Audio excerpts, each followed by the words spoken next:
Well, I'm here in the established perennial cover crop garden, um, and I was scything back the clover, primarily clover, white, red, and a lot of this manual work. Some of the best time for thinking or making little observations while you're thinking and trying to figure out what are we trying to accomplish when we do this. How much of the clover to cut back, how close to the ground, you cut it all, do you leave half and cut the other half? These kind of questions that you kind of face.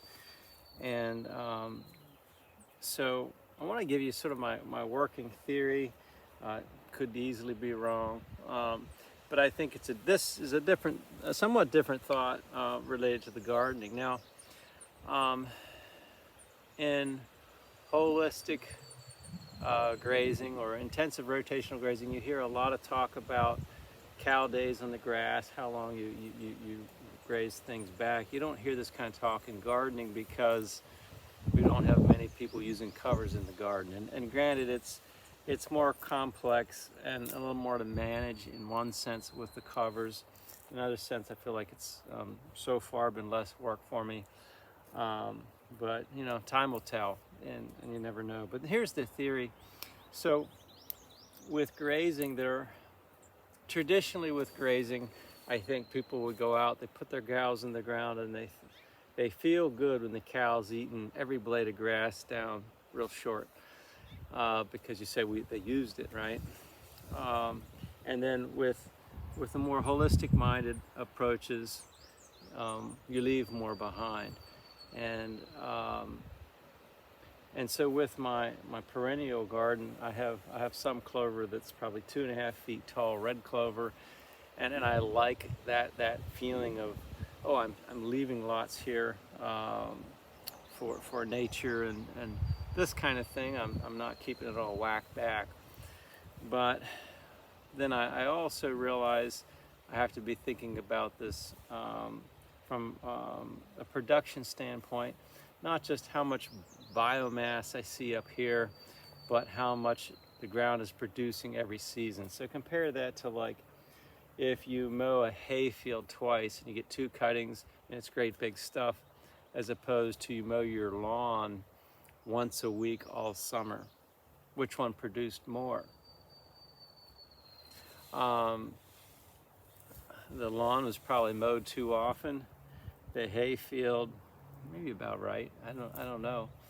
But so what I do with that in the gardening context is I want to keep this clover mowed down more frequently. I'm not going to just let the clover on here all summer without cutting it back. Now, I do want to leave some areas with the clover heads for seed and for the pollinators. But I do think I'll generate more plant material in the garden by mowing it a couple times over the course of the season with the hand side. The other thing that's interesting that happens when you're mowing it with a hand side, the tall things can only grow 2 ways, right? They can grow up or they can grow out. And so you have to ask yourself what you want most of the growth. What's your goal, right?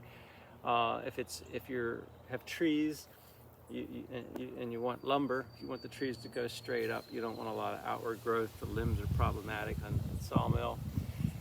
But in orchard tree, you want a lot of outward and a little bit of upward growth to get the sun and produce lots of fruit. So with the grass, you say, well, what's the goal? And I was leaning more toward the tall end of things, but then the downside of tall is, I'm going to show you a spot over here where there was all red clover. As it gets taller, it starts to shade out the smaller plants, and then you just have a couple, let's say 5 red. I think I looked at it, looks like about 5 red clover in a 2 square foot. Over here in the white clover area, we have a lot more density of plants. And so here you can see some red amaranth coming up through this area that I just mowed down. the hand side. Over here you see some large, giant, I think it's called a giant yellow amaranth coming up through this mode area. Left this center area for pollinators. Here you see the strawberry cover. Here we have some radish that's self-seeded and really keeps the insects happy. And then just kind of looks nice in a wild sort of way. But you can get so much of this kind of thing, the wild, tall, unruly, that it's. Now here's a row of a couple rows of garlic. And I just mowed this down. One thing I noticed is that if you look down in here, so here you can see there's the height of the red clover in amongst the garlic. I haven't attempted to side that around that, but here you see probably about a 2 by 2 square foot. Like if you look at how many plants are in here, here's the base of one plant. And you come over here, there's a little bit of a weaker one. There's all this open area here. And over here is this plant and this plant. And so what's happening as it gets taller, the understory dies out in the weed world, and then you get back to bare soil. So if I'm not mowing it often enough, I'm probably going to get more bare patches of ground develop. I assumed there was something growing here, probably white clover. This used to be predominantly white clover. Now I can see purple clover's taken over. You can see there's some white clover at the end there. By comparison, if we look at this white clover area and try to find how many stalks we're looking at, you can't hardly get access to the soil. It's just a much more dense material. So, which is better, I don't know, but we don't want weeds springing up in the areas that we mowed.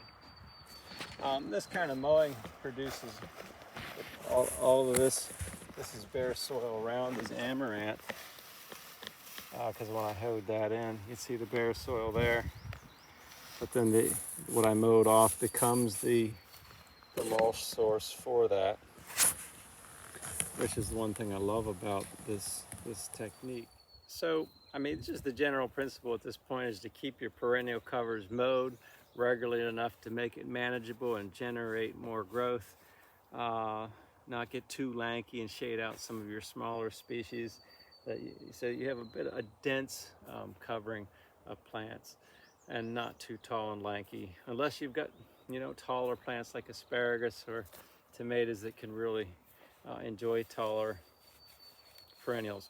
So the other thing is with animals, like you hear about grazing of animals being what we're imitating over and over again. Well, is there an application for that in the garden? And obviously mowing is trying to imitate the grazing. I've got some geese ordered this year, just a couple, and I want to try to, in some countries they use geese as mowing, to mow under fruit trees or berry bushes. They say that they like grasses over a lot of other plants. We'll find out. But if they actually were good at weeding out things, non-garden crops, they could be excellent in here. You could have them go through just a few days at a time and do the weeding and fertilizing. Will it pan out? Probably not. They'll probably eat something that I don't want them to, but I can certainly put them in the season.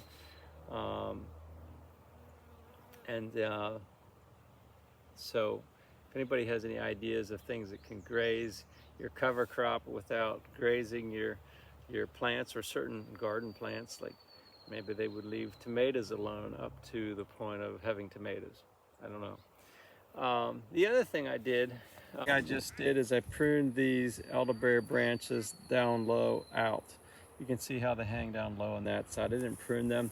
These I pruned out of the way, get good airflow and make things a little bit more sightly. Now this would also kind of replicate what a a small, you know, sheep or something might do in here, in the lower branches. Let's see, I think there could be advantages to that, like this. I mean, this bush is probably going to produce more, but it's definitely the whole way down to the ground with the strawberries.